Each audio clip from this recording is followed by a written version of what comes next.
Hello pattern lovers, you're welcome and welcome back. It's yet another exciting tutorial, and in today's video we'll be drafting this beautiful style. It's an Ankara dress with a stylish neckline, armhole princess bustier, bell sleeve, and a gorgeous skirt with scallop design. So if you're interested in all of this, make sure you watch this video to the very end and let's get straight to it.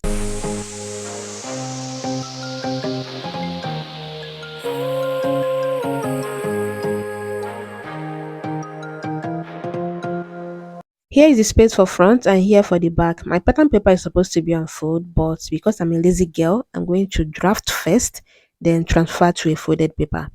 So from the border line, which is serve as the shoulder line, I'm going to go down to my bust point, to my under bust, and to my waistline. I'm marking from the shoulder to the bust point line, to the under bust line, and then to my waistline. And I'm going to just use my ruler to mark them out this way and label them bust point line, under bust line, and the waistline. Now coming back to the shoulder line, I'm going to mark my shoulder measurement divided by 2. Then I'll go down to my chest line. And on that point again, I'm going to mark my shoulder measurement divided by 2. Then I'll use my ruler to mark the 2 out this way. Then I'm going to come down here to 1.5 to slope the shoulder. Then mark my 3 inches here neck width for now, just to contour the shoulder better. And I'm going to slope the shoulder this way. Then I'm going to measure what I have left here, get the midpoint and go in on that point to 1/2 inch and mark my bust measurement divided by 4 on the chest line and use all of these 3 points to have the perfect armhole curve, just like this. The next thing I will do now is to mark my bust span. I'll mark it on the bust point line and also on the the waistline, and use my straight ruler to connect it. Then for the dart intake, I'll be doing 0.75 on both sides of the bust span line. Come to the under bust and mark 0.75 going to the center and 1 inch going to the side, and that's a total of 1.75 under bust tightening. Then I'm going to extend the under bust dart to the waist dart and curve from the under bust to the bust point on both sides, just like this. Once I'm done with this, the next thing I'm going to do is to get the waist measurement divided by 4 on the waistline plus the that intake. I'll replace it, then connect from the bust measurement to the waist measurement, just like this. Then I'm going to come down here to 1.5 because that's the difference between my front length and the back length. The front length is 17 inches, the back length is 15.5. Then I'm going to get the midpoint of the shoulder. Once I have it, I'm going to connect from that point to the bust span this way. Then I'm going to start from this line now and go into my shoulder dart value, which is 0.75, and connect it back to the bust span. Then I'm going to start from this shoulder tip here, just here, and go out to that same 0.75. And once I mark it, I'm going to start from the shoulder line and go down to 1.5 that I used to slope the shoulder earlier. Now I'm going to connect from this point now to this point, then come from that point to my bust width. Just this same way you can see me do it. So we no longer need the initial armhole curve, and I'll clean it off. Once that is done, I'm going to come to the back pattern. We'll be going back to the front pattern later, but for now, on the back pattern, I'm going to mark my shoulder measurement divided by 2, go down to my chest line, which is just the same length with what I have on the front here, and mark my shoulder measurement again on that point and use my ruler to mark it out, both the shoulder measurement and the chest line. Now I'm going to mark 3 inches here, which I used as the neck width for the front pattern too. Then come down here 1 inch for the shoulder slope. For the front pattern, I use 1.5. Here I'm doing 1 inch. Then I'm going to get the midpoint of this line here and leave it there because I'll need it later. The next thing I will do now is to get the back length, which I said is going to be 15.5. Because of the 1.5 that I have here, I'm going to minus 1.5 from 17 inches and I have 15.5, and that's what I'm using as my back length. Once I'm done with that, I'm going to connect it, and now we have the waist line WL. Next, I'm going to contour the center back with 0.75. I don't want to add that to this back pattern, so I'm doing a whole 0.75 contouring on the center back. Then I'll take it all the way to the shoulder line. Start from this new line now and take my bust measurement divided by 4 on the chest line. Come to the waistline and take the waist measurement divided by 4. There's no dart, so we are not replacing any dart. And I'll connect the waist measurement and the bust measurement. then curve from the bust measurement to that midpoint I marked earlier. And this is what it's looking like. Once I'm done, I'm going to start from the center back contour line and add my zipper allowance of 1 inch. And whatever zipper allowance you're comfortable working with, go ahead and add it at this point and connect it like you see me do it here. Now for the neck width, I will be doing just 4 inches. That's like going in 1 inch from the initial 3 inches I have as my neck width here. Then come down here to 3 inches. Whatever neck design you want to do on the back is totally optional, but I'm going for this. Okay. Then once that is done, I'm going to be cutting this out. I'll be cutting out the back pattern. Then we go ahead and complete the front pattern. So I won't be cutting out the shoulder slope for now because there's something we have to do about that. Now I'm going to open up the waist dart here on the front pattern, then slash one of this line all the way to the bust point, apply my water glue in between this space here, then place the slashed one on this other line. Be careful while you're doing this, okay? Once that is done, I'm going to reconnect the shoulder slope just to smoothen it like you see me do it here. Then I'm also going to repeat the same thing on this border line just to make it straight. Now I'm going to start from this shoulder line and go down to 3 inches. You can decide to do 3.5 or 4 inches or maintain that midpoint you have earlier. Then I'm going to give it that princess curve, placing my curve just the same way you can see me do it, and that is ready. The next thing now is to close the bust dart. I'm going to just fold the dart like this and place it on the bust point line. Once I'm done doing that, I'm going to use my water glue to close it permanently. And once I'm done doing that, I'm going to blend in the side seam this way, then cut out the pattern. Just watch how I'm going to be cutting this out, because like I said, I'm supposed to be cutting this pattern on fold, but yeah, you can see what I did with the center front. You see that I didn't cut the shoulder slope or the border line. So after doing that, like we always do, I will match the side front and the side back and see if there's any excess. Then I'm going to place this one on a fresh paper this way, folded paper, then trace it out to have something like this. Once that is done, I'm going to be highlighting the border line, the shoulder slope, which I still have my neck width intact, the bust point line, the under bust line, and then I'm going to label it left and right. Now, coming here on the right hand side, I'm going to be starting from this 3 inches here. This 3 inches neck width, I'll go in 1.25 there. That's like using 4.25 as the neck width on this point. Okay, so I have 1.2. Then I'm going to be coming down here to that same 4.2, 4.25. Yeah, this part is not necessary. I just wanted you to see how that faint line came about. But yeah, you're welcome back. So I'm using a neck depth of 6.5. 7 inches will be too low for me. So I'm going to mark the same 6.5 here. Then I'm going to mark my 4.25, which I'm using as the neck width on this right hand side. Then connect it. First, the neck depth like this, and then this is the neck width on this side. Then coming to this side, I'm going to be marking 4.75. On the right hand side, I have 4.25 here. Here, I'm marking 4.75.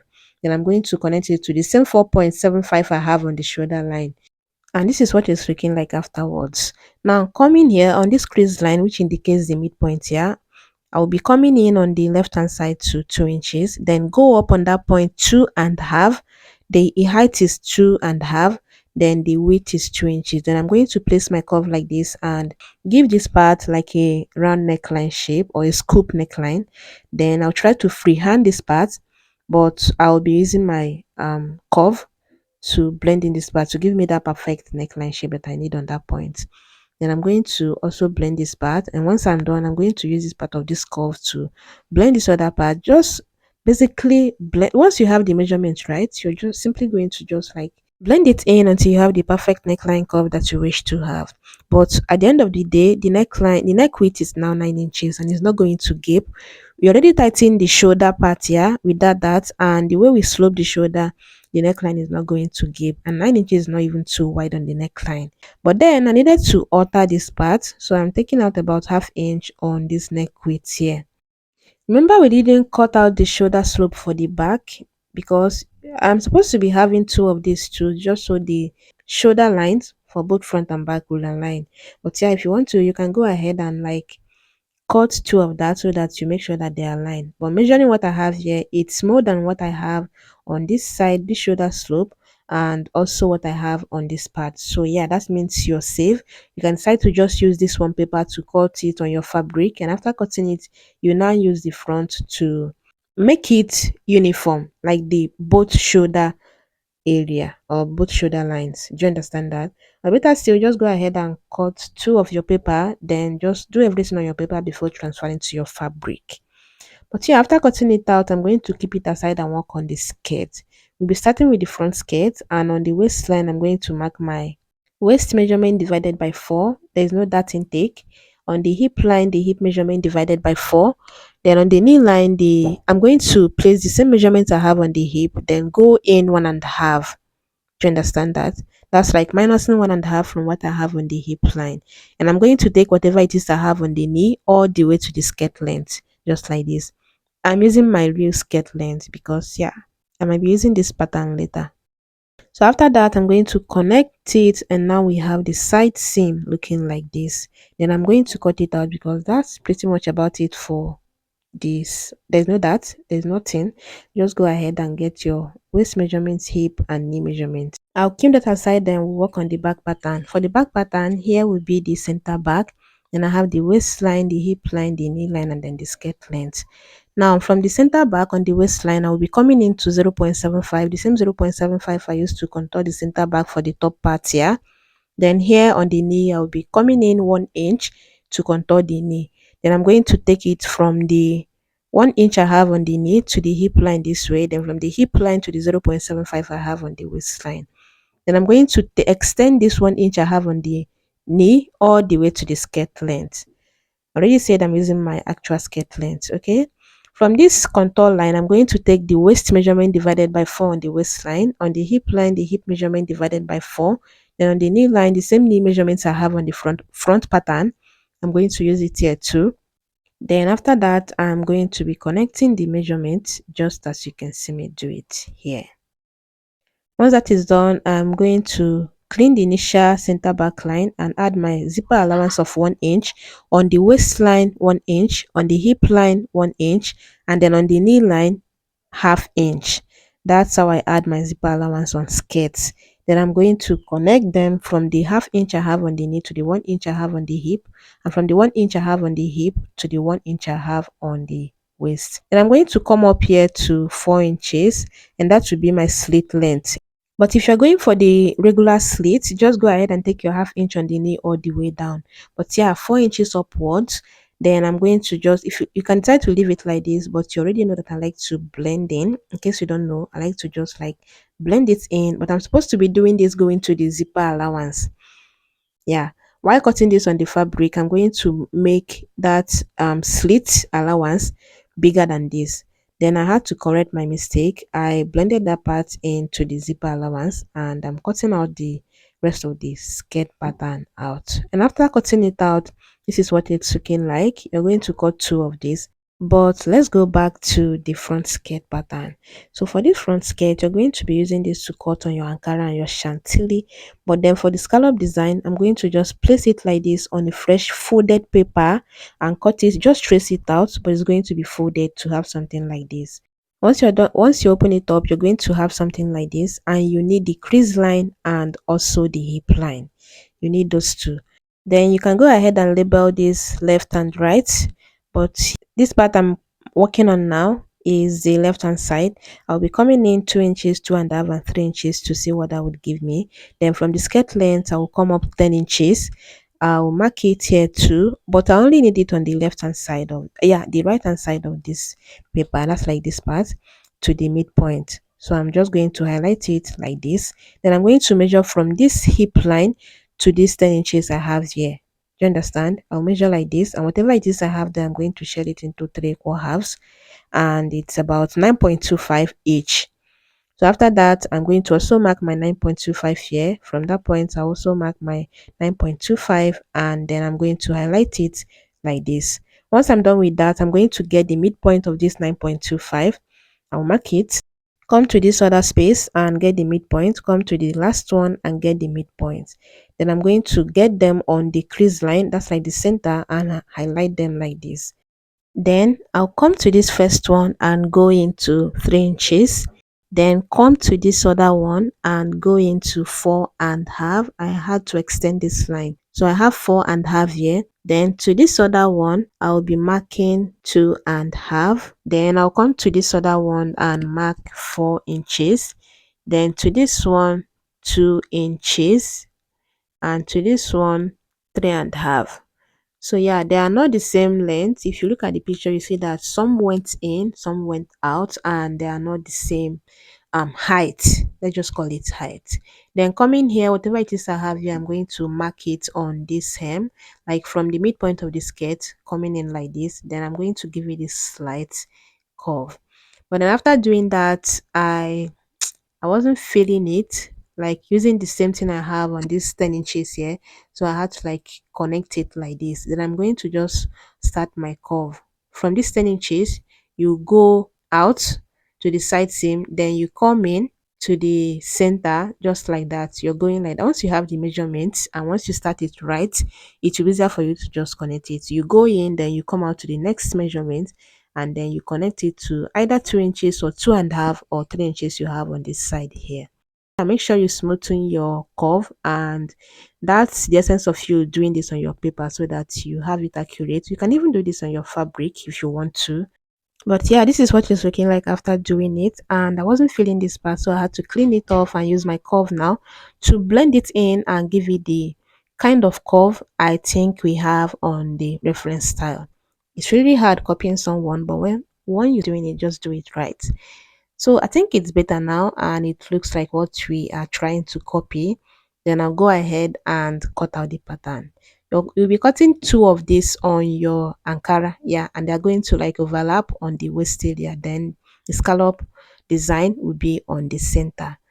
So I'm going to keep this aside, then we work on the sleeve. For the sleeve, it's just the basic bell sleeve, which you're going to get your regular sleeve length and add about 1 to 2 inches for it to be really long.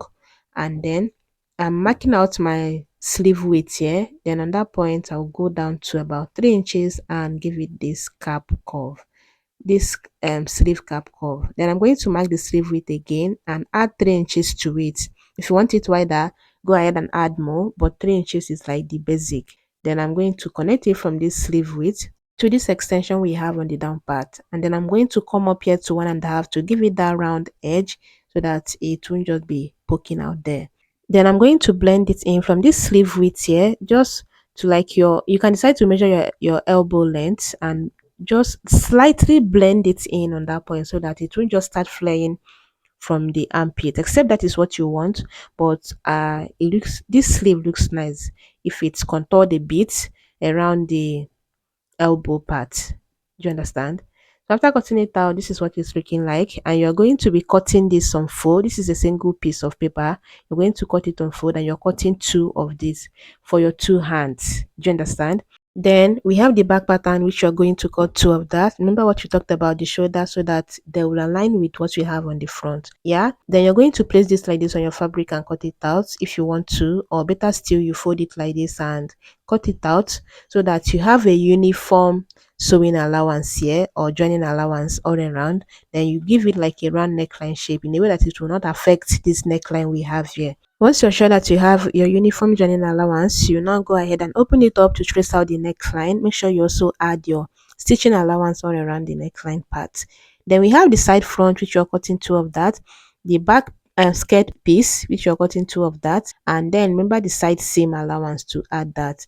Then we have the front skirt, which you're going to cut on fold, and you'll be using this one to cut on your Ankara and then your chantilly lace, 1 piece each, so that you use your Ankara to turn the chantilly, or use the chantilly to turn Ankara, whichever way you choose to do it.